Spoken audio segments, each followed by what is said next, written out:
Assalamualaikum warahmatullahi wabarakatuh. Alhamdulillahirabbil alamin. Shalatu wassalamu ala asrofil anbiya'i wal mursalin wa ala alihi wa sahbihi ajmain. Mari kita panjatkan puji syukur kehadirat Allah Subhanahu wa taala karena atas berkat karunia dan rahmatnya kepada kita semua sehingga pada kesempatan yang sangat berbahagia ini kita bisa bertemu di SMP AM TV dalam keadaan sehat walafiat. Tak lupa salawat serta salam marilah senantiasa kita haturkan kepada junjungan kita Nabi besar Muhammad sallallahu alaihi wasallam. Semoga kita mendapatkan syafaatnya di yaumul akhir nanti. Para pemirsa SMP AM TV, berjumpa lagi dalam acara Karir Day SMP AM TV, media edukasi dan dakwah pencerahan. Nah, saya Tasya Apriani Nur Hasanah, guru BK SMP Muhammadiyah Al Mujahidin. Guru BK bukan bangku kosong, tapi sahabat siswa meraih asa. Pada kesempatan kali ini, kita akan berbicara banyak mengenai informasi PPDB atau informasi persekolahan kegiatan pembelajaran di SMK Muhammadiyah 2 Playen. Dan kali ini akan bersama Bapak Tukijan SS dan Ibu Nuning Siwi Utami SPD. Beliau ini nanti akan menyampaikan banyak informasi yang tentunya sangat berguna bagi adik-adik kita di kelas 9 atau adik-adik kita yang lainnya yang tentunya menyaksikan SMP AM TV kali ini untuk menentukan di mana nanti akan melanjutkan di jenjang setelah SMP nanti. Kepada Bapak Tukijan, kami persilahkan untuk menyampaikan informasi mengenai SMK Muhammadiyah 2 Playen. Monggo Bapak.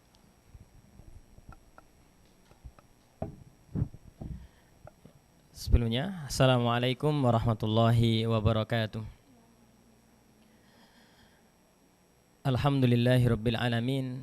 Alhamdulillahil karimir rahman. 'Allamal Qur'an, khalaqal insan, 'allamahul bayan.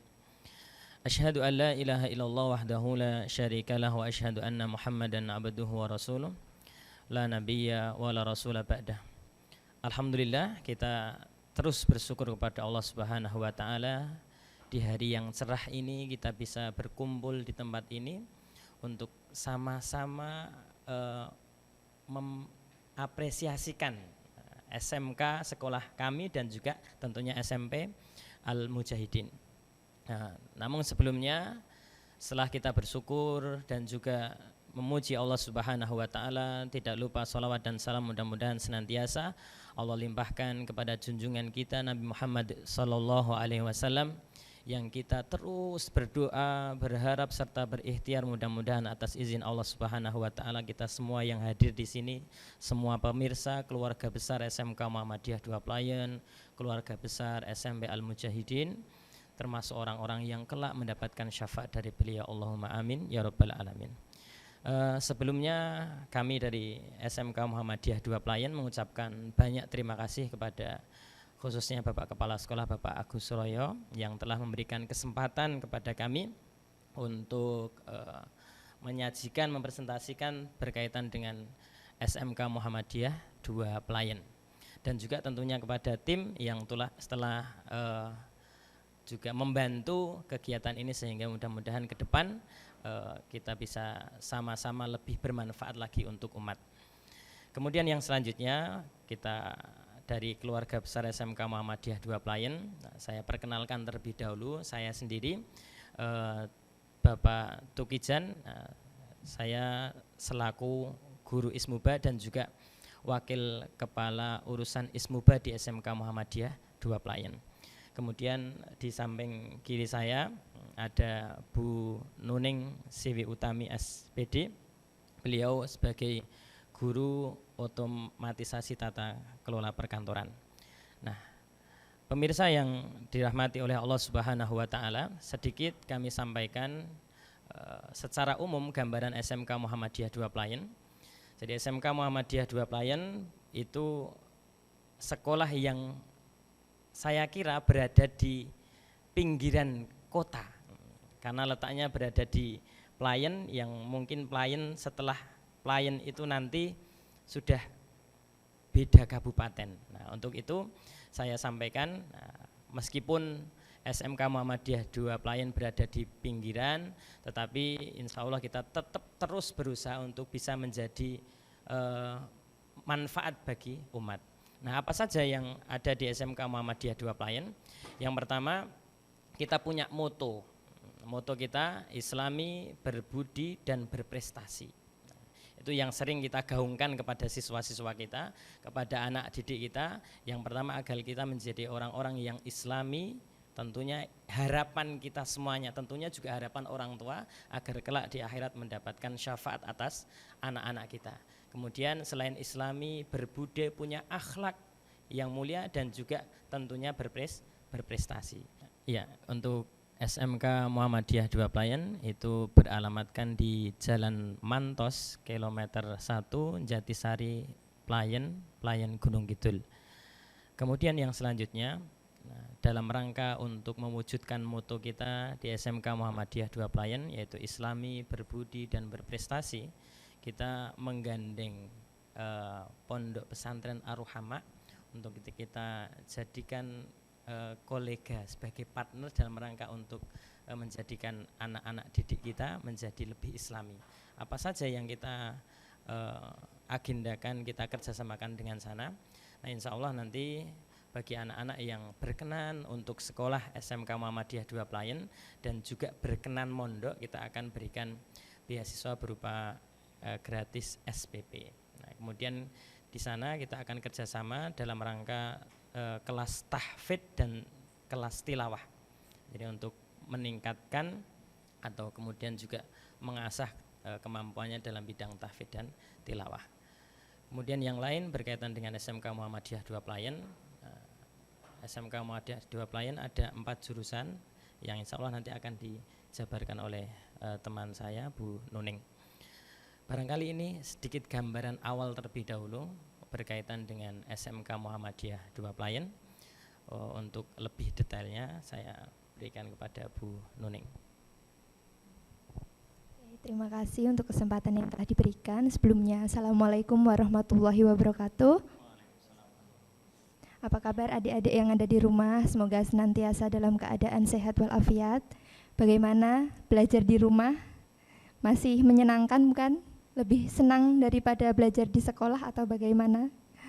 Ya, melanjutkan apa yang telah disampaikan oleh Bapak Tukijan. Di sini saya akan menjelaskan lebih detail mengenai apa aja toh yang ada di SMK Muhammadiyah 2 Pelayan. Jurusannya itu ada apa aja, terus fasilitasnya ada apa aja, kerjasamanya ada sama siapa saja. Pada kesempatan pada hari ini saya akan menjelaskan tentang SMK Muhammadiyah 2 Pelayan secara lebih detail. Dari yang pertama, SMK Muhammadiyah 2 Pelayan itu memiliki 4 jurusan. Jurusan yang pertama ada akuntansi, jurusan yang kedua ada otomatisasi tata kelola perkantoran, jurusan yang ketiga itu ada teknik kendaraan ringan, dan yang terakhir yang paling baru dan satu-satunya di Gunung Kidul itu ada jurusan teknik alat berat yang bekerja sama dengan PT United Tractor Tbk. Jadi nama bengkelnya Sobat di SMK Muhammadiyah 2 Pelayan. Untuk yang akuntansi dan administrasi perkantoran itu masuknya rumpun ekonomi, rumpun manajemen. Untuk yang TKR dan TAB itu masuknya rumpun teknik. Untuk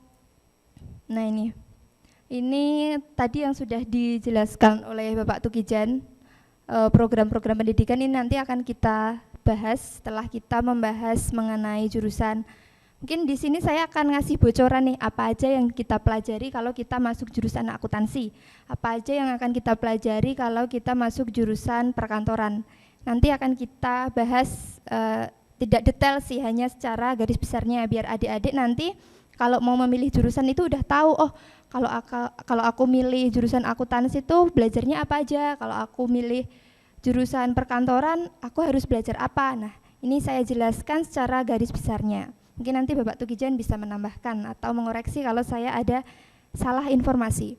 Untuk yang pertama kita mulai dari akuntansi.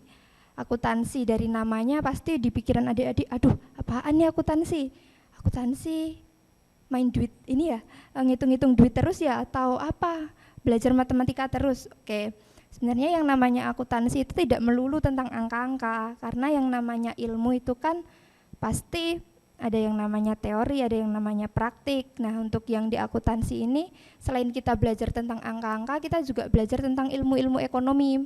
Nanti adik-adik kalau masuk ke jurusan akuntansi akan belajar tentang dasar-dasar akuntansi. Nah, terus adik-adik akan belajar tentang jurnal, belajar tentang rumus-rumus akuntansi dan lain-lain. Pokoknya yang berkaitan dengan ilmu-ilmu ekonomi itu akan kita pelajari pada jurusan akuntansi. Tapi tidak usah khawatir, akuntansi itu tidak sulit. Akuntansi itu menyenangkan. Karena apa? Karena di akuntansi itu kita ngitungnya nggak secara manual, kakak, mbak, tapi kita ngitungnya itu menggunakan aplikasi. Nanti kita belajar akuntansi itu dengan komputer. Ada banyak banget aplikasi yang kita gunakan untuk belajar akuntansi. Jadi adik-adik tuh nggak usah khawatir kalau nanti, aduh Bu, tapi saya susah kalau ngitung, saya nggak terlalu suka. Tenang, di akuntansi itu nggak cuma tentang hitung-hitung aja kok, tapi banyak hal yang dapat kita pelajari di jurusan akuntansi. Nah, terus untuk mengimplementasikan ilmunya itu buat apa kalau kita belajar akuntansi? Akuntansi itu dekat banget dengan kehidupan kita. Contohnya, kalau kita setiap bulan misalnya dikasih uang oleh ayah ibu kita, otomatis kita kan akan membelanjakan uang tersebut.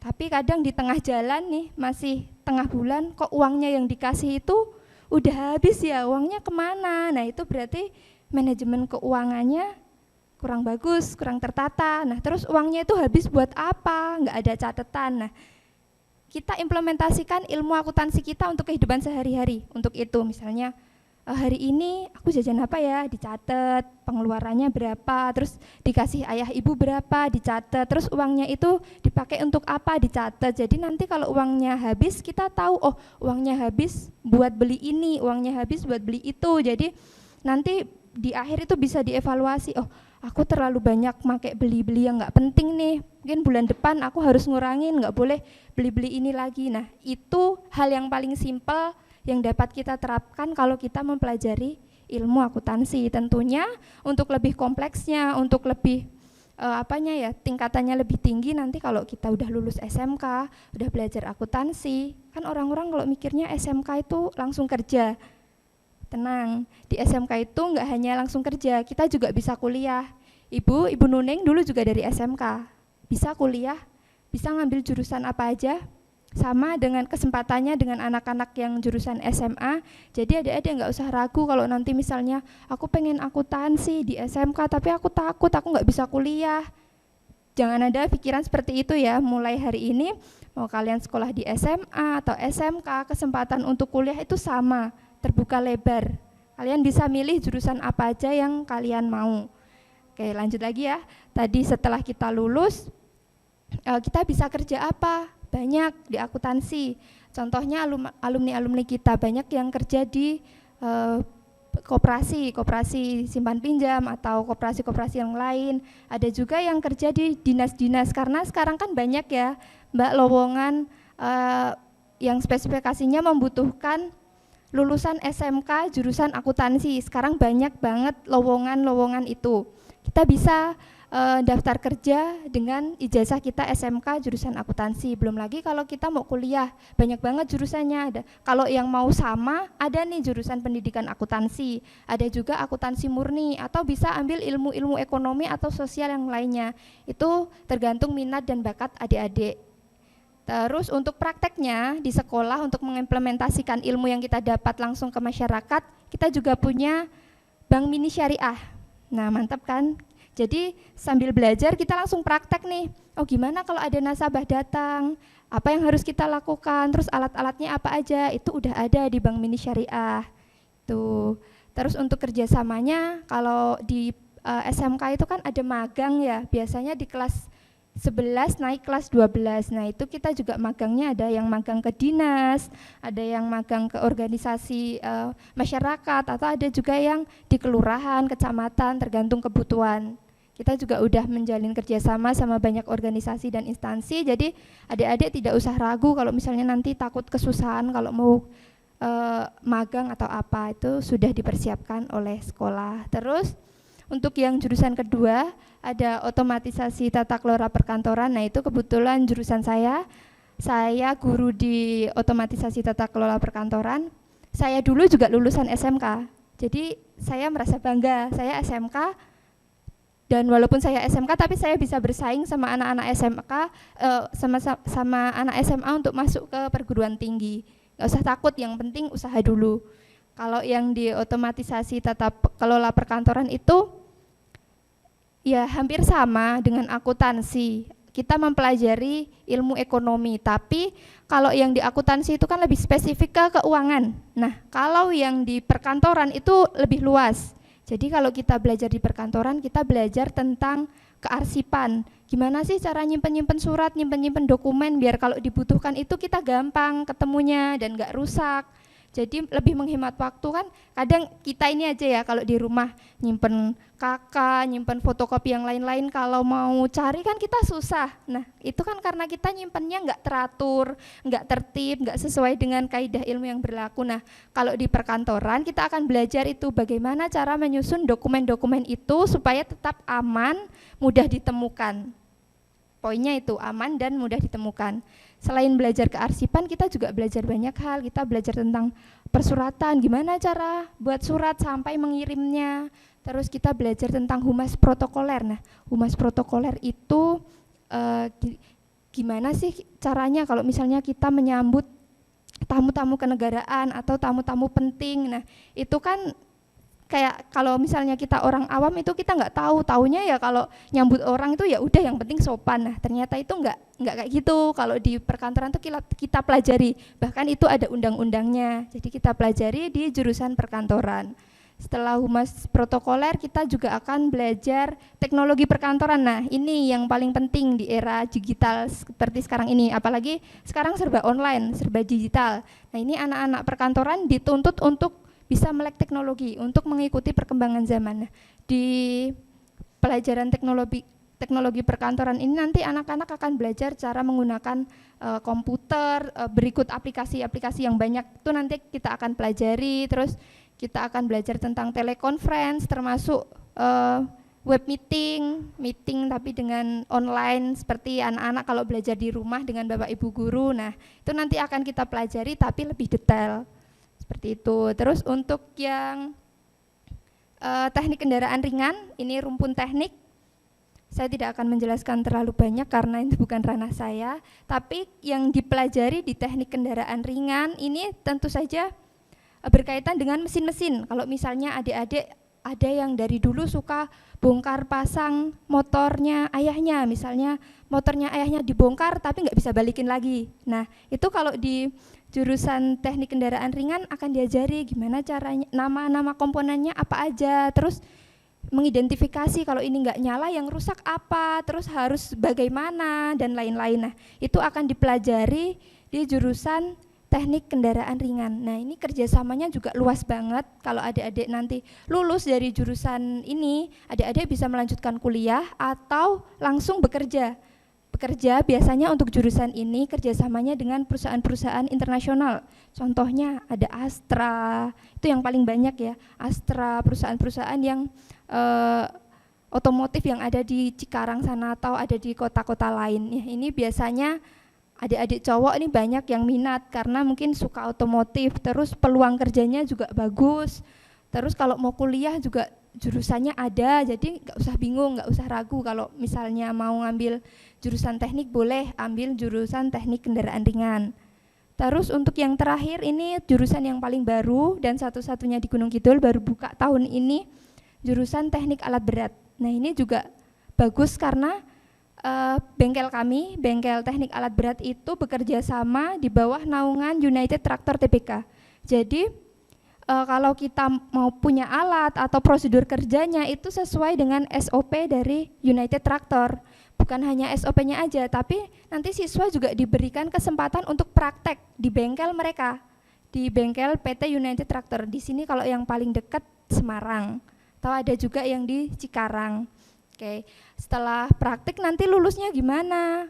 Tenang, setelah lulus kalian bisa kok kalau langsung kerja karena kita sudah kerja sama dengan PT United Tractor. Jadi nanti kalau kita sudah lulus, kita bisa ikut seleksi rekrutmennya PT United Tractor. Kita bisa kerja di sana, bisa ditempatkan di Semarang, bisa di Cikarang, atau wilayah kerja dari PT United Tractor. Yang dipelajari di teknik alat berat apa, terus bedanya sama teknik kendaraan ringan apa? Oke, mungkin pada bingung ya. Jadi kalau di teknik alat berat dari namanya aja udah kelihatan. Kalau di teknik alat berat itu lebih fokus mempelajari tentang alat-alat berat. Misalnya adik-adik misalnya kalau di jalan itu ketemu ekskavator atau ketemu mesin-mesin yang dipakai untuk proyek-proyek pembangunan jalan, untuk pertambangan atau untuk kapal-kapal seperti kren. Nah, itu kita yang mempelajari mesin-mesin yang berkapasitas besar. Terus bedanya dengan TKR apa? Nah, kalau yang TKR itu masih mempelajari kendaraan ringan, misalnya motor, mobil, seperti itu. Kalau yang di TAB itu lebih mempelajari alat-alat atau mesin-mesin yang berkapasitas berat, misalnya tadi ada kayak bego, terus ada ekskavator, dan lain-lain yang biasa kalian jumpai di area-area proyek. Terus, nah kalau kita mau belajar itu emang punya ya alat beratnya? Ada. Kita bekerja sama dengan dunia usaha, dunia industri atau eduka. Jadi nanti kalau misalnya ada alat yang tidak bisa dihadirkan di sekolah, karena itu kan alatnya besar-besar, jadi tidak mungkin semua alat itu ada di sekolah. Kita kerja sama pihak ketiga, anak kita bawa ke industri, anak kita suruh mengamati dan praktek langsung dengan mitra. Jadi anak-anak punya pengalaman langsung, gimana sih belajarnya. Jadi nggak cuma teori, kalau di SMK itu belajarnya lebih banyak ke praktek, teorinya lebih sedikit, jadi nanti kita lebih banyak ke lab. Itu untuk semua jurusan, untuk yang akuntansi, perkantoran, TKR, dan TAB itu semuanya pembelajaran banyak dilakukan di dalam lab, seperti itu. Oke, itu untuk yang kupas tuntas tentang jurusan-jurusan yang ada di SMK Muhammadiyah 2 Playan ya. Terus untuk ini kegiatan pemberdayaan masyarakat yang kita lakukan, yang pertama ada pengajian bergilir IPM, kemudian ada pengajian kelas, ada bakti sosial, ada pesantren kilat, juga ada pengajian Bapak Ibu Guru dan pengajian desa binaan. Jadi dulu sebelum masa pandemi setiap 1 bulan sekali kita putar keliling ke desa mana untuk melakukan pengajian dengan yang ikut siapa, yang ikut ya ada anggota IPM, ada Bapak Ibu Guru dan warga masyarakat desa binaan.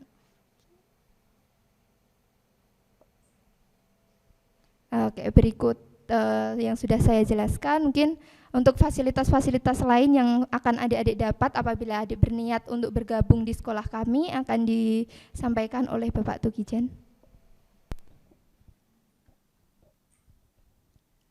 Ya, oke, kita lanjutkan ya, berkaitan dengan fasilitas yang akan kami berikan kepada adik-adik yang nanti berkenan bergabung di SMK Muhammadiyah 2 Playan. Yang pertama, khususnya bagi anak-anak yang mungkin secara ekonomi itu tidak mampu. Nah, kami SMK Muhammadiyah 2 Playan itu bekerja sama dengan 2 lembaga. Nah, 2 lembaga yang pertama Panti Asuhan Islam Playan Tompak, kemudian juga Rumah Singgah Mata Hati Grogol Palian. Nah, artinya ketika mungkin orang tua kita dalam kondisi ekonomi belum mampu untuk membiayai kita untuk melanjutkan sekolah, kita SMK Muhammadiyah 2 Playan insya Allah bisa menjembatani, asalkan anak itu serius untuk belajar. Nah, syaratnya apa? Syaratnya nanti anak diminta untuk tinggal di 2 tempat tersebut. Nanti bisa milih, bisa di Panti Asuhan Islam Tompak Playan atau Rumah Singgah Mata Hati Grogol Palian. Nah, untuk fasilitas yang diberikan di 2 lembaga tersebut, semua kebutuhan siswa itu sudah di cover, sudah dipenuhi oleh kedua lembaga tersebut. Kemudian nanti sekolahnya bisa di SMK Muhammadiyah 2 Playan. Kemudian yang lain juga kita ada program dari Bapak Ibu Guru itu setiap bulannya kita latihan untuk zakat infak sodako. Nah, 2,5% dari gaji Bapak Ibu Guru kita kumpulkan, kemudian nanti kita tampung, kita berikan bagi siswa yang tidak mampu. Jadi nanti masalah ekonomi itu sebenarnya bukan masalah untuk kita menjadi sukses. Nah, saya dulu juga seperti itu. Jadi orang tua mungkin secara ekonomi tidak bisa membiayai, tetapi alhamdulillah atas izin Allah Subhanahu wa taala bisa melanjutkan sekolah, termasuk saya dulu juga alumni SMK Muhammadiyah 2 Playen, kemudian melanjutkan ke perguruan tinggi di Universitas Ahmad Dahlan. Kemudian yang lain kerjasama kita dengan Pondok Pesantren Ar-Rahmah sebagaimana tadi kita sampaikan, insya Allah kita akan segera buat kerjasama dengan Pondok Ar-Rahmah untuk kelas tahfidz dan juga kelas tilawah Al-Quran.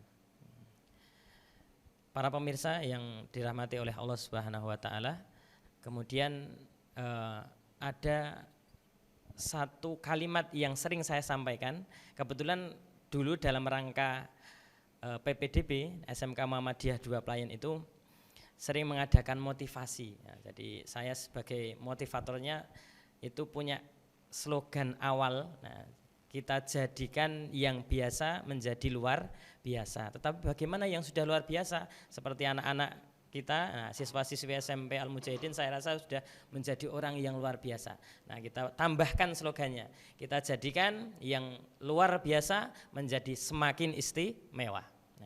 Barangkali ini yang kita sampaikan sedikit dari SMK Muhammadiyah 2 Playen. Kami tunggu kedatangan adik-adik di SMK Muhammadiyah 2 Playen.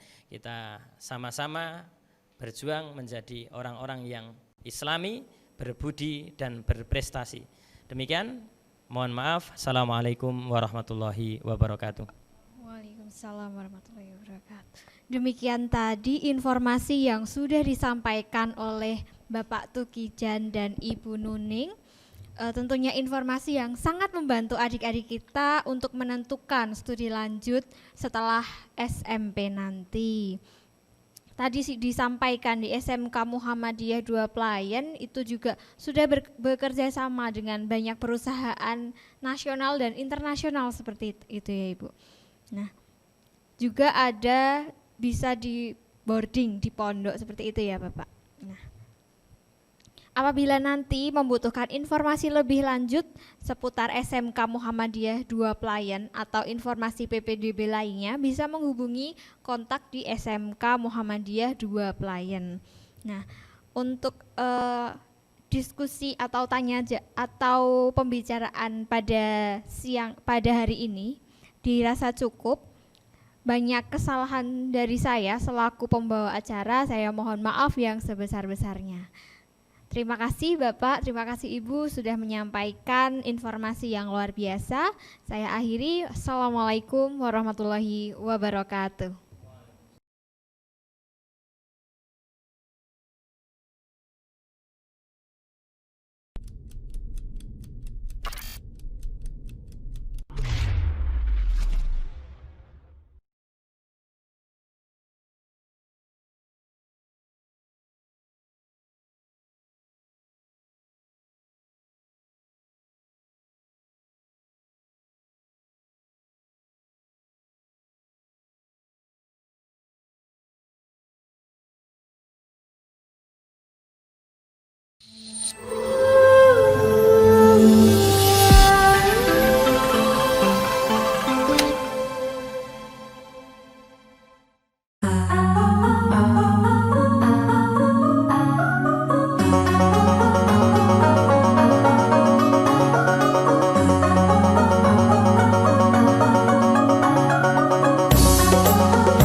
cerita Lombok, kehidupan masyarakat di Kabupaten Lombok Barat, Kabupaten Lombok Utara, dan Kabupaten Lombok Timur berangsur pulih.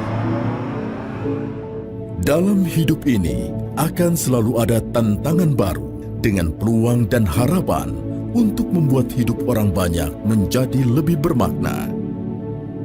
Di United Tractors, kerjasama adalah hal yang utama. Bersama-sama bekerja dengan segenap hati untuk bisa berbagi dan berkontribusi.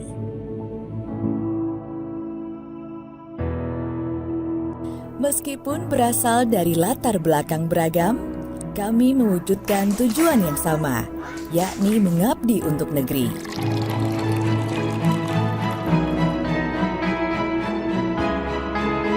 Inilah bakti kami dalam membangun negeri.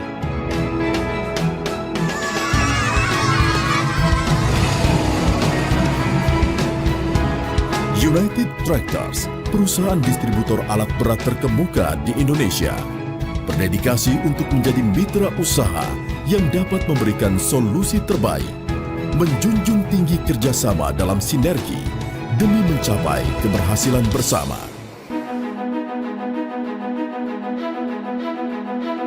Bisa menjadi bagian dari United Tractors merupakan kebanggaan tersendiri bagi kami. Selama lebih dari 40 tahun, United Tractors bertekad mempersembahkan yang terbaik untuk bangsa demi menciptakan manfaat bagi para pemangku kepentingan.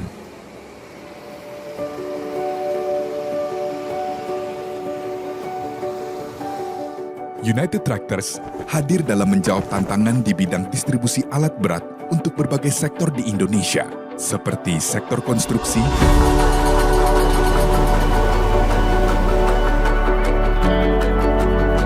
kehutanan, pertanian, perkebunan,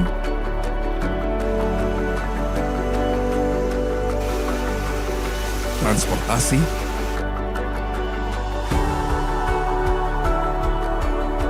hingga pertambangan.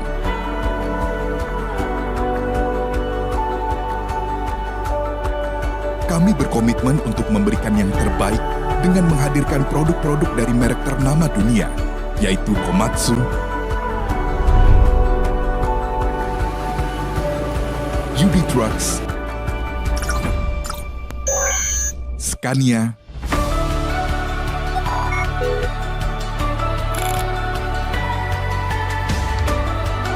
Bomak,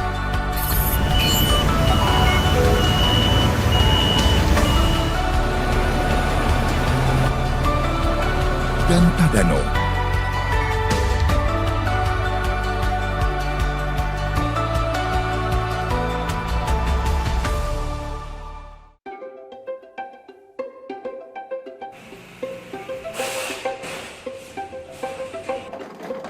Dimanapun mitra usaha kami berada, kami siap untuk memberikan layanan purna jual prima dengan tim mekanik yang handal selama 24 jam. Serta jaminan kualitas melalui layanan Duty Call.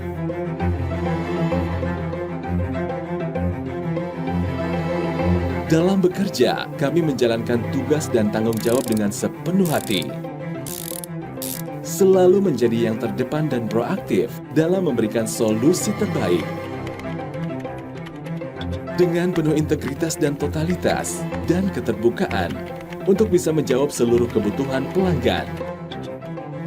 Komitmen ini juga didukung dengan luasnya jaringan distribusi kami yang tersebar di seluruh pelosok Nusantara.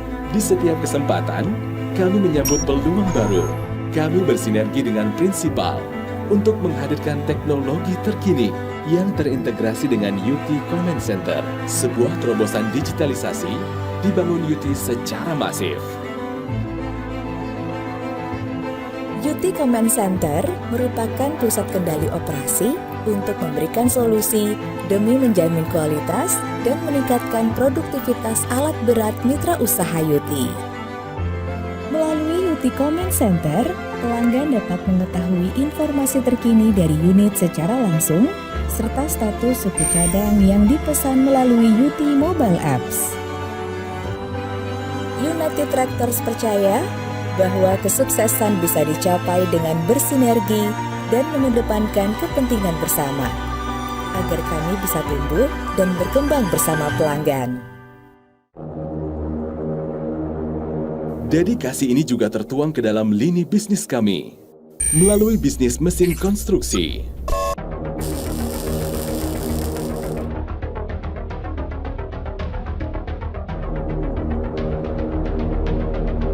Bisnis kontraktor penambangan,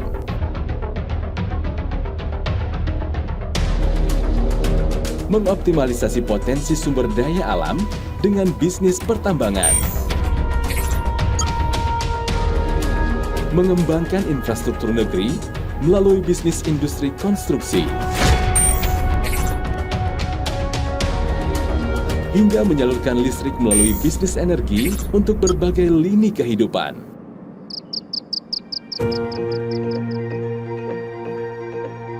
United Tractors, kami juga bergerak bersama dengan masyarakat untuk membuat perubahan demi pembangunan berkelanjutan. Dengan menjaga kelestarian alam, meningkatkan taraf pendidikan, mendorong kemandirian masyarakat, menyediakan akses kesehatan, hingga membantu memulihkan negeri.